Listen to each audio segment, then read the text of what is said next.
لو فاكر إن الأهرامات مقابر للملوك فإحنا هنلاقي أسئلة كتير ملهاش تفسير. أهمها لو الهرم مقبرة، ليه الملك سنفرو مثلا بنى 3 أهرامات عملاقة؟ وهل التصميم الداخلي للهرم بممرات ضيقة مناسب للصلوات الجنائزية وحمل الجثمان وتشريع الموت؟ ولو مقابر ليه انعدمت النقوش الجنائزية؟ خصوصا إن المفروض اللي مدفون ملك زي وادي الملوك مثلا، ورغم كل التنقيبات والحفائر اللي حصلت على مدار 200 سنة لم يتم العثور على مومياء واحدة في أي هرم. ولو الهرم الكبير على سبيل المثال مقبرة، ليه داخل الهرم 3 غرف مش غرفة واحدة للدفن؟ الحضارة المصرية كانت حضارة عظيمة وفيها حاجات كتير ملهاش تفسير. من أغرب الحاجات اللي هتشوفها وملهاش تفسير توابيت السرابيوم في سقارة. أول شيء مستحيل، إزاي حفروا نفق تحت الأرض ب 400 متر مستقيم واتحفر في الصخور ومفيش إضاءة أو تهوية يوصل ل 24 غرفة تحت الأرض تحتوي على 26 تابوت. وزن التابوت الواحد 70 طن منحوت من قطعة واحدة من الجرانيت الصلب اللي مستحيل يتنحت يدويا. والمستحيل التاني، إزاي نقلوا التوابيت والتابوت الواحد محتاج 400 عامل في ممر ضيق جدا لا يتعدى 3 متر وربع ومن غير إضاءة أو تهوية برضه، واتحطوا إزاي في غرف ضيقة جدا على العمق ده، وفي تابوت واحد لم يتم نقله لغرفته. هيوريك ضخامته بالنسبة للممر. عرفني في كومنت لو عايز تعرف أكتر عن الحضارة المصرية القديمة،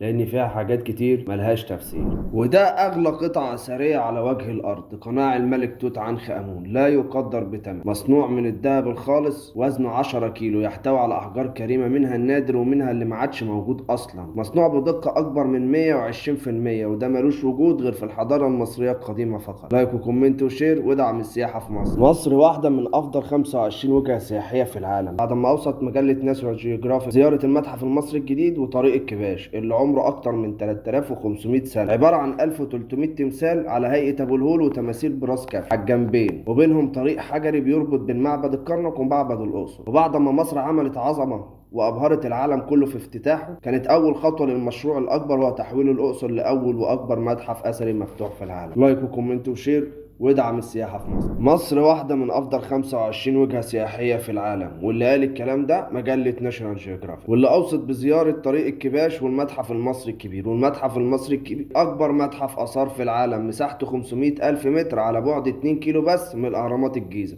وهيكون في عرض مجموعة توت عنخ آمون بالكامل ولأول مرة في التاريخ، وسفينة خوفو بعد تجميعها وطولها 44 متر، والمسلة المعلقة اللي مفيش زيها في العالم. ده غير آثار كتير نادرة جدا ومحدش هيعرضها غير مصر، لأن مصر حرفيا بتعمل عظمة لأول مرة وأول دولة تبني متحف وبعد كده تملاه بالكامل بآثار نادرة مفيش زيها.